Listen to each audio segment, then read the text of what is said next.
We meet again, Internet. Once I was but the learner, now I am the master. And now's the part where you say, only a master of evil, Brian. And we fight with lightsabers. Go ahead, do it. Say it. Yeah, that's awesome. It's Friday, and as is routine with Fridays, I tell you about something awesome that I saw last week. But I'm going to do something a little bit different this week because last weekend was Comic-Con, or Comic-Con International, as they're calling it these days, I guess. It's the San Diego Comic-Con. It's the big show. Come on.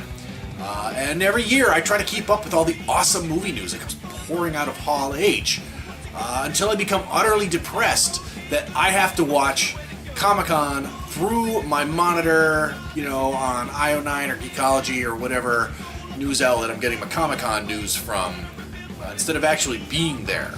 Every year my friend Trevor goes, every year he floods my Facebook feed with all these awesome photos of all the cool shit that he is seeing and he is doing over there. And every year I say I'm going to be there the next year, and then I'm not. Sad Christmas. But hey, fuck that, right? I mean, some really awesome shit happened this year, and this week's episode is dedicated to all of that stuff. Well, not all of it, because I don't have enough time. So, like 4 or 5 things. Here we go.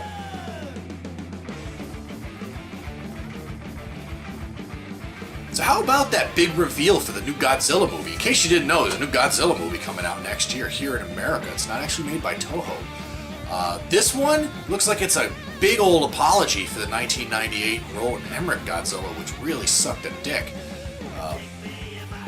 But this time around, it's being handled by Gareth Edwards, who did the movie Monsters, which as of this recording is actually streaming on Netflix right now.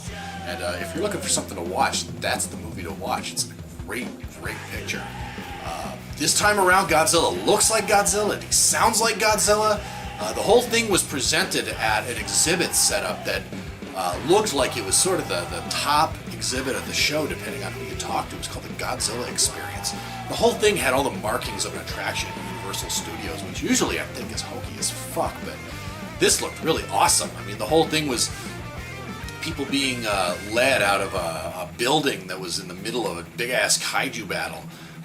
And at one point, it looks like you're in an office. You look out the window, and Godzilla is walking down the street. It was really, really cool. They also revealed a couple of new posters for Godzilla, and there was a really awesome model of the new monster, and it looks great. I am 100% emotionally invested in this new Godzilla movie.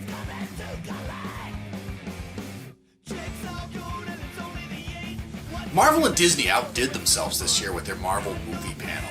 Now, usually I don't get too excited about the movie panels or panels in general because they tend to be a little bit self-congratulatory, kind of boring for me. I know that a lot of people actually go out to Comic-Con just for the panels because that's really kind of where it's at for a lot of people. But I can't really see standing in a line 10 to 12 hours or however long it takes to get into these things. However, I can't help but get excited about the Marvel movies because they've been kicking ass for the last couple of years, the way they've been doing it. I'm a big fan of Captain America. I loved Thor. I love the Iron Man movies. I thought Iron Man 3 kind of sucked, however. I loved the Avengers. So it was great to see Joss Whedon's announcement that the big villain in the upcoming Avengers 2 was going to be the super hateful robot Ultron, who is an inventor of Avenger Henry Pym. The big bad news of this announcement is that Pym would not appear as an Avenger. It's unclear if Pym will actually be in the movie as a sort of just a character who invents stuff for the Avengers, or if he'll be in it at all.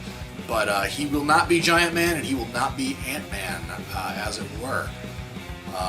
Over on the End of the World panel, Edgar Wright and Nick Frost and Simon Pegg talked about their movie, but Edgar Wright also talked about his project for 2015 for Marvel, Ant-Man, going back to that. At 2012, he announced that he would be doing this movie, and they showed a teaser reel that I continue to look for to this day. I am a big fan of the tentpole characters, Captain America's, the Thor's, the Iron Man's, as much as the next guy, but I am an even bigger fan of Marvel's B-list characters and C-list characters. I am dying for a Speedball movie or something. But these characters have totally gone to waste in shit like Ghost Rider. So it's nice to see that at least some of them are getting a little bit of play, and Edgar Wright's the man to do a humorous superhero movie. Back to Marvel, there was a big panel dedicated to the cast and the crew of Guardians of the Galaxy, which is the upcoming Marvel space opera, which kind of gets away from the superheroes thing, and there was chatter about those characters, or Rocket Raccoon, who everybody's super excited about. And this one comes from James Gunn, who is a favorite director of mine right now. I have loved everything the guy has done, be it directing or writing, and it's really interesting to see how far he's come, since this is a guy who's now making a superhero movie for Marvel, and he started out as a writer for Troma. Karen Gillan showed up. Everybody knows her as Amy Pond from Doctor Who. She is in the cast of Guardians of the Galaxy, and she shocked everybody. Not to turn this into TMZ or anything like that, but she pulled off her wig to reveal that she had shaved her head for the role of Nebula. So Marvel, like a boss.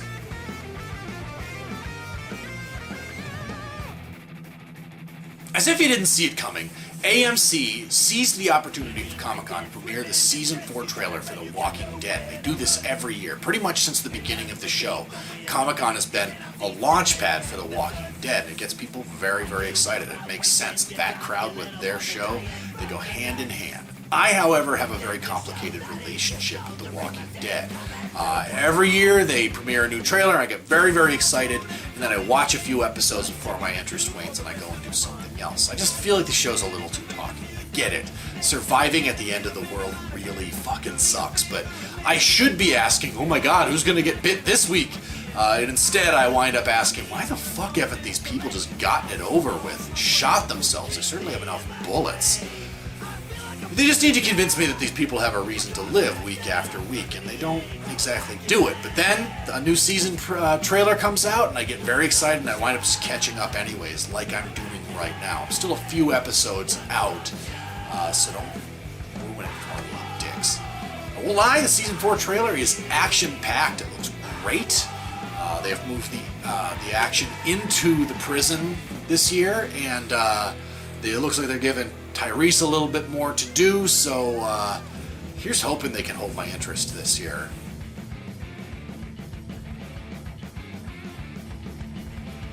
I was a really big fan of Kick-Ass, so I've been keeping an eye on all the news and footage to come out about Kick-Ass 2, and the Red Band trailer that rolled out at Comic-Con is probably the best look at Kick-Ass 2 that we've gotten yet. It has all of the same old Kick-Ass Hit Girl repartee. There's some new action scenes involving the two of them. There's a scene where, like in the first movie, Big Daddy shoots Hit Girl shoots Kick-Ass this time around to sort of demonstrate the power of the bulletproof vest. But this is the first time that we get a really good look at McLovin as the motherfucker, the movie's supervillain and his gang of supervillains. He looks like he might be poised to steal the entire movie. He was a great character in the first movie, and they really, really went overboard with him in this new one. And this is to say nothing of Jim Carrey, who's been making headlines lately because of his hesitance to hype the movie in the wake of a couple of years of really heinous gun violence. He's taken some criticism for this because, you know, he's in the movie and all that, but honestly, who saw Sandy Hook coming? But Sergeant Stars and Stripes, maybe this movie's ace in the hole. All of his scenes in the trailer are really, really great. I'm very much looking forward to this movie. There's also a cameo from Chuck Liddell, and as an MMA fan, this really just tweaks my fanboy gland.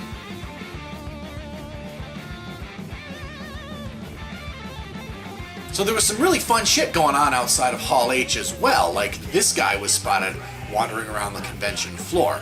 And then later at the Breaking Bad panel, this happened, and then that happened. Harrison Ford barely tolerated some really stupid questions during the Q&A panel, during the Q&A portion of the Ender's Game panel, like what would Han Solo say to Indiana Jones if they ever met. But this happened in the wake of a really funny Jimmy Kimmel appearance where Harrison Ford took Q&A from Chewbacca.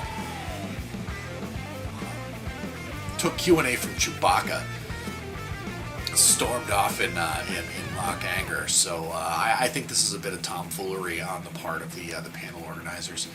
And then the Doctor Who 50th anniversary panel was on, and it was a big Matt Smith love fest, which is something I can't exactly get down with. I'm not a big fan of the Matt Smith Doctor, but at the end of this season, Matt Smith departs as the Doctor. He'll regenerate into the next